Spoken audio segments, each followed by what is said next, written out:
Nous avons commencé à collectionner il y a à peu près une trentaine d'années, au tout début de notre mariage. C'est une longue histoire déjà avec Sylvain. Et très vite, on a eu envie, parce qu'à Paris c'est facile de voir le marché aux puces, les musées, on s'est intéressé à l'art. Et par la plus grande chance, il y a à peu près 10 ans, mon frère s'est installé en Chine, à Shanghai, et nous avons commencé à voyager, à visiter ce merveilleux pays. Et de là est venue cette envie extraordinaire, après avoir collectionné des grands artistes occidentaux, de découvrir la scène artistique chinoise.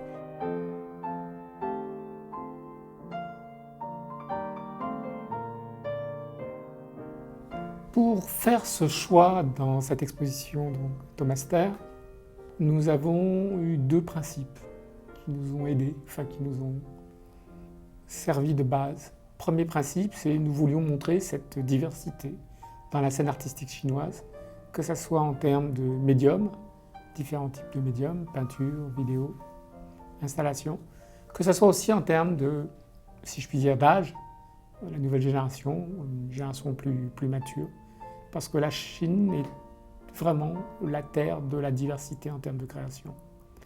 La deuxième raison, qui à mon avis est importante, c'est qu'une collection particulière a besoin d'avoir une âme.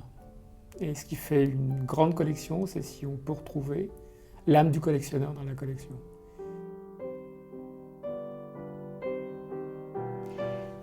Tout simplement parce que c'est à des milliers de kilomètres de la France, parce que c'est la découverte d'un pays extraordinaire, parce que c'est une aventure incroyable pour un couple de collectionneurs, et puis parce que c'est vraiment une scène artistique qui déborde d'énergie, avec des jeunes artistes qui finissent leurs études dans des écoles de beaux-arts assez exceptionnelles. Donc nous qui avions envie de nous intéresser à des œuvres et des artistes que nous n'avions pas autant vus dans des foires, dans des galeries internationales.